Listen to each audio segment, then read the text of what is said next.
प्रीति सुबह उठते के साथ ही बीटीएस मेंबर के एक सदस्य जंगकुक की तस्वीर हाथ में लिए अपने कमरे में घूम रही होती है। हाय, ये कितना हैंडसम है।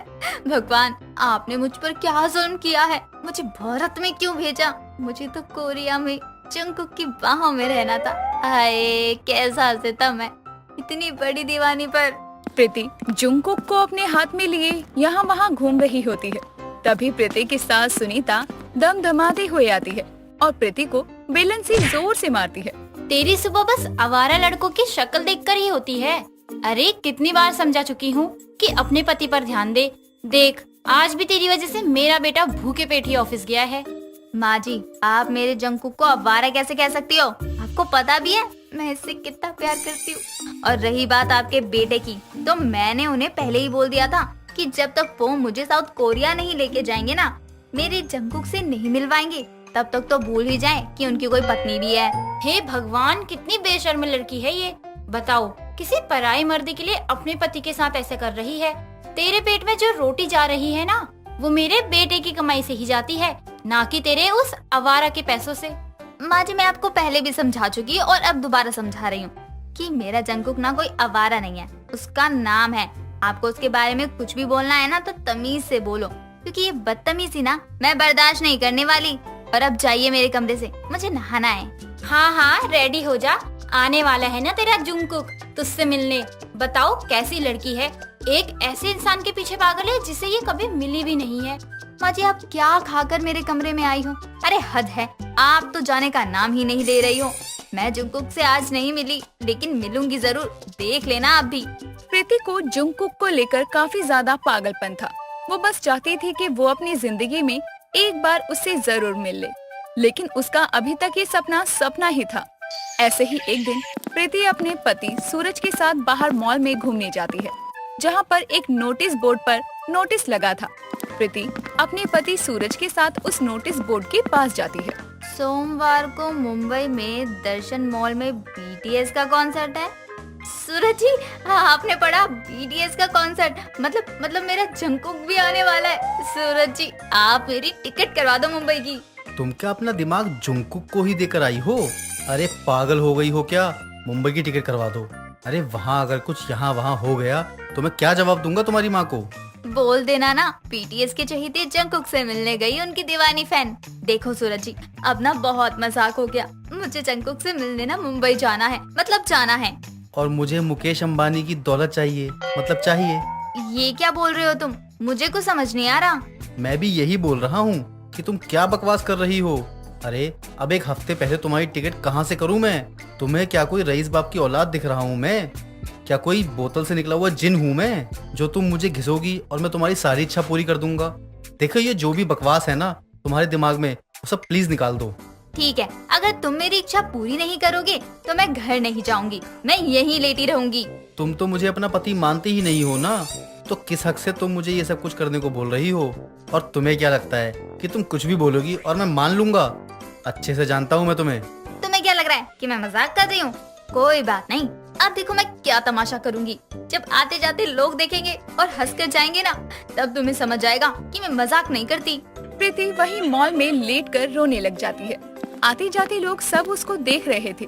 सूरज बेचारा भी काफी परेशान हो जाता है। क्या वो आखिर करे तो करे क्या? कुछ देर बाद सूरज वहाँ से प्रीति को जबरदस्ती घर लेकर चला जाता है। दिन पर दिन प्रीति का जंगकुक के लिए पागलपन बढ़ता जा रहा था। ये सब ना ही उसकी सास को पसंद आ रहा था और ना ही सूरज को। एक दिन प्रीति अपने टी शर्ट पर जंगकुक की फोटो बनवा लेती है और मोहल्ले में घूमने लगती है। ये देखकर सुनीता की पड़ोसन जानकी सुनीता को आवाज लगाकर बुलाती है। अरे सुनीता बहन, तुम्हारी बहू के कपड़े पर किसी लड़के की फोटो है। तुम्हारे बेटे के साथ क्या तुम्हारी बहू के संबंध कुछ ठीक नहीं चल रहे हैं? देखो तो कैसे बेशर्मी कर रही है ये। हे भगवान, इस लड़की ने तो पूरे मोहल्ले के आगे मेरा मुंह दिखाने लायक नहीं छोड़ा है। क्या हुआ सुनीता बहन, सब ठीक है ना? कहीं तुम्हारी बहू का किसी लड़के के साथ कोई चक्कर तो नहीं चल रहा, या फिर तुम्हारे बेटे में ही कोई कमी हो, तभी तो बहू का चक्कर चल रहा है। आपको हर बात में मिर्च और मसाला लगाने की बहुत आदत है ना। मेरी बहू का किसी के साथ कोई चक्कर नहीं चल रहा है और दूसरे की बहू के बारे में कुछ भी बोलने से पहले सोच तो लो। इसमें अब मैं कहाँ कोई मिर्च मसाला लगा रही हूँ। अपनी बहू की ही हरकतों को ही देख ले। शादीशुदा लड़की भला ऐसे करती है क्या? किसी दूसरे लड़के की फोटो वाली टी शर्ट पहनकर घूमे। ये तो भारत का लड़का है ही नहीं, ये कोरिया का है। मेरी बहू इसकी फैन है और कुछ नहीं। अब बात को ढक जरूर लो। बात तो यही है कि तुम्हारी बहू हाथ से निकल गई है। तुम मुझे क्या बोल रही है? अपनी बहू बेटी पर जरा ध्यान दे, उन्हें कुछ सिखा, मुझे नहीं। मेरी बहू जैसी भी हो, लेकिन तेरी बहू की तरह नहीं है। कम से कम वो मेरी सुनती तो है, लेकिन तेरी बहू तो तेरी सुनती ही नहीं है। हाँ, इतनी सुनती है कि अपने पति के बारे में ही नहीं सोचती।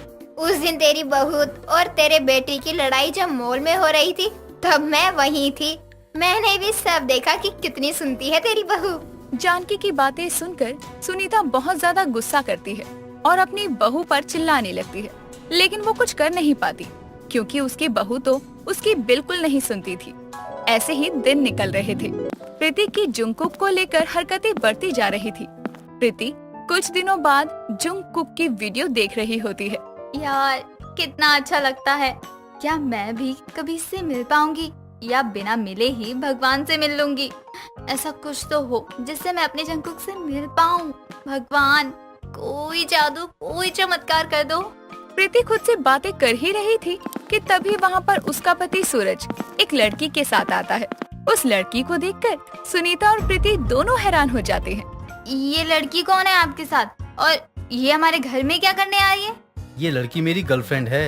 मैं इससे प्यार करता हूँ और अब मैं इससे शादी करने वाला हूँ। और मेरा क्या? मैं आपकी बीवी हूँ। मेरे होते हुए आप किसी और लड़की की तरफ कैसे देख सकते हैं? आपको जरा भी शर्म नहीं है क्या? आप शादीशुदा हैं। माँ जी कुछ बोलिए। बेटा तूने सही किया। ये तो उस पागल जुंगकुक की दीवानी है। इसे क्या ही फर्क अपने पति या परिवार से। मैं पंडित जी से एक अच्छा सा मुहूर्त निकलवा कर तुम दोनों की शादी करवा दूंगी। माँ जी आप ये क्या बोल रही हैं? अपने बेटे की दूसरी शादी? अरे अपनी बहू के बारे में तो सोचो। मैं जंगकुक को पसंद करती हूँ, लेकिन सबसे पहले मेरे लिए तो मेरा पति ही है ना। अरे बहू, अचानक से ये हृदय परिवर्तन कैसे हो गया? हम तुझे मना नहीं कर रहे हैं। अब दिन रात बस बैठकर अपने जंगकुक के नाम के ही माला जपती रह। मैं तो अपने बेटे की दूसरी शादी करवाऊंगी। प्रीति मैं तुम्हें तलाक के कागज भिजवा दूंगा, तुम बस साइन कर देना। देखिए आप ऐसा मत कीजिए ना। मुझे माफ कर दीजिए। आगे से मैं ऐसा कुछ भी नहीं करूंगी। तुम्हें सच में अपनी गलती का एहसास है या बस नाटक कर रही हो? हाँ मुझे एहसास है, और ना आगे से मैं कभी भी ना ज्यादा जंगकुक की बात नहीं करूंगी आपके सामने। वैसे भी मेरे लिए तो आप ही मेरा सब कुछ है ना। ये सब तो मैंने तुम्हें सिर्फ सबक सिखाने के लिए किया था, और अब जब तुम्हें तुम्हारी गलती का एहसास हो गया है तो ठीक है। प्रीति को अपनी गलती का एहसास होता है और वो माफी भी मांगती है। उसके बाद प्रीति जुंगकुक के लिए अपना दीवानापन कम कर देती है।